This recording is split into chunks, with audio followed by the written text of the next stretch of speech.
Friends అందరికీ నమస్కారం. Welcome to my channel.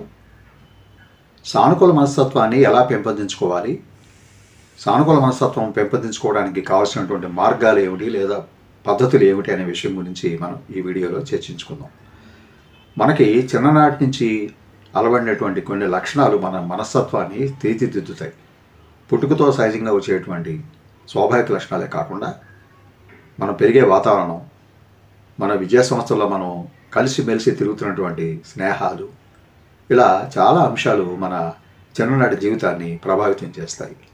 అవి పెరిగి పెద్ద అయినా కూడా దాదాపు జీవితం పర్యంతం కూడా వాటి యొక్క ప్రభావం ఉండే అవకాశం అనేది ఉన్నది.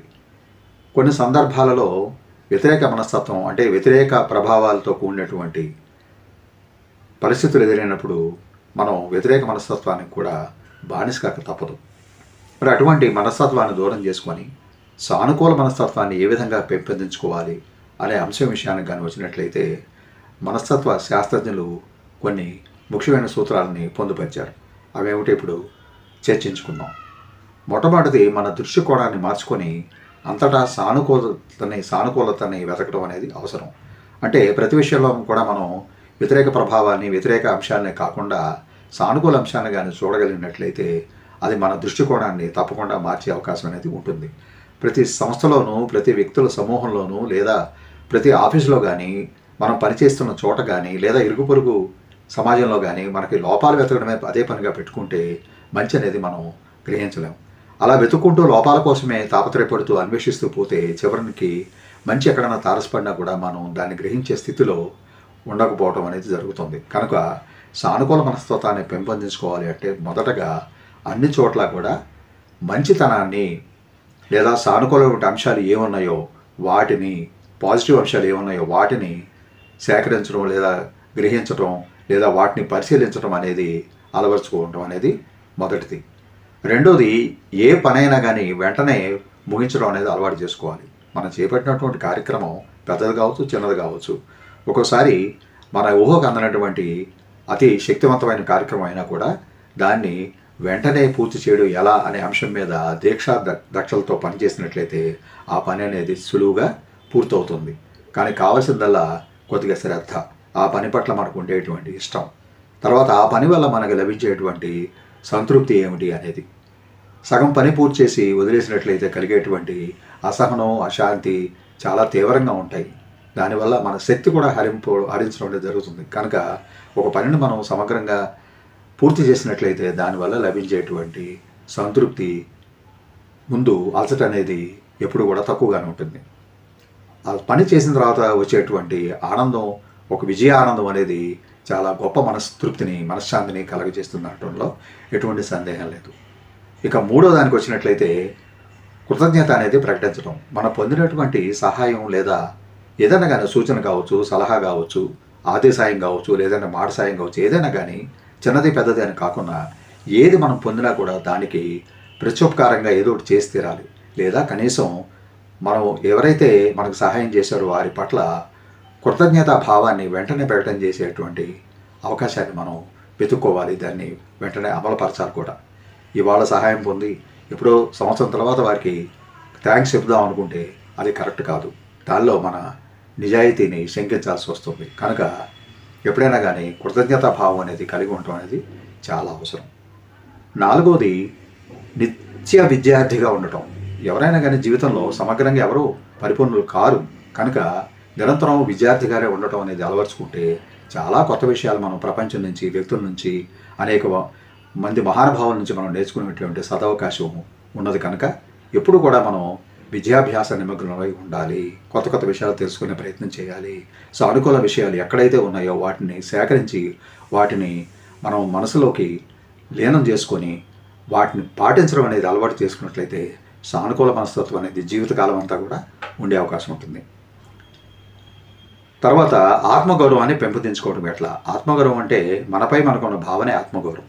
ఆత్మగౌరవం ఉన్నవాళ్ళు ఎక్కువగా తీసుకున్న దానికంటే కూడా ఇవ్వడానికి ముందు ఉంటారు. ఎందుకంటే వాళ్ళకు ఉండేటువంటి వ్యక్తిత్వం ఆరోగ్యకరమైంది.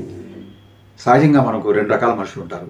ఒకడు ఇచ్చేవాళ్ళు, రెండోవాళ్ళు పుచ్చుకునేవాళ్ళు. పుచ్చుకునేవాడు హాయిగా సంతుష్టిగా నిద్రపోతే ఇచ్చినవాడు ఇచ్చిన దానికి కృతజ్ఞతా భావంతో లేదా పొందినటువంటి అవకాశానికి ఆత్మతృప్తిగా వాళ్ళు కూడా సుఖంగా నిద్రపోతారు.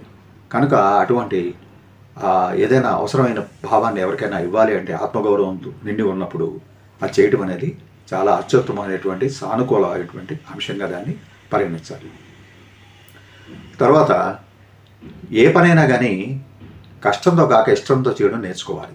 ఏ పనైనా మొదలుపెట్టినప్పుడు కొంచెం కష్టం అనిపిస్తుంది, కొన్ని సందర్భాల్లో కష్టమైన పని కూడా చేయాల్సి రావచ్చు. కానీ ఆ పనిని దాని మీద ఇష్టంగా అనిపించుకున్నట్లయితే ఆ పని అనేది సులువుగా పూర్తయ్యే మార్గం ఉంది. ఉదాహరణకు తల్లులు కూడా పిల్లల్ని పెంచే విషయంలో ఒక్కోసారి విసుగుదల చెందుతారు, ఒక్కోసారి బాధ కూడా అనిపిస్తుంది.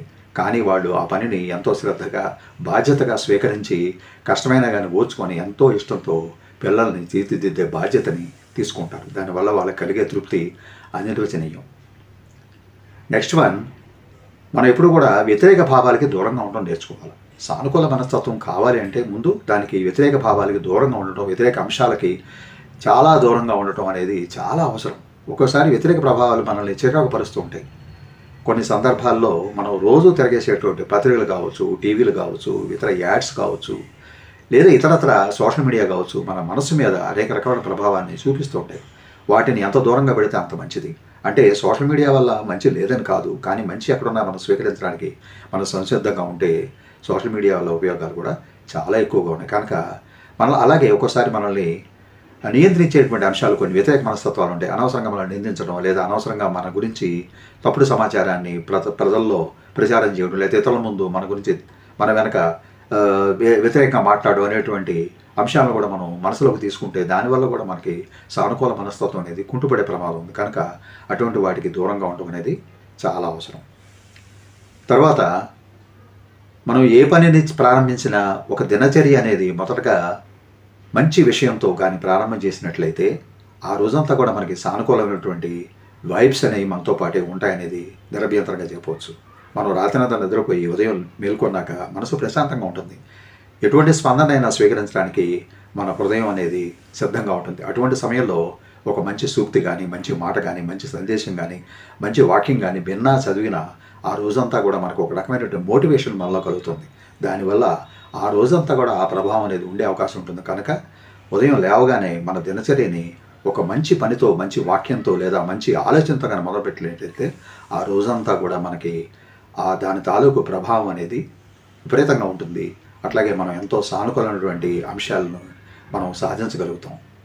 సాధించలేము అనుకున్న పరిస్థితుల్లో కూడా ఇటువంటి సానుకూల అంశాలు కానీ మనకు తోడినట్లయితే ఆ రోజు విజయవంతంగా పూర్తి కాగలుగుతుంది. ఏదైనా కానీ అభ్యాసం కోసు విద్య.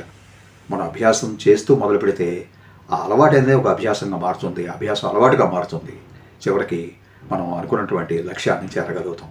కనుక ఈ అంశాన్ని దృష్టిలో ఉంచుకొని మన జీవితంలో కానీ పాటించినట్లయితే సానుకూల దృక్పథం అలవాటు చేసుకోవడం అనేది చాలా అవసరము. మనమే కాక మన చుట్టూ ఉన్న సమాజం కూడా మనకున్నటువంటి సానుకూల దృక్పథం పట్ల ఆకర్షితులు అవడానికి చాలా మార్గాలు ఉన్నాయి. అటువంటి అవకాశం కూడా మనం సమాజానికి ఇచ్చిన వాళ్ళం అవుతాం. Thank you for watching this video. Please subscribe my channel. నమస్తే.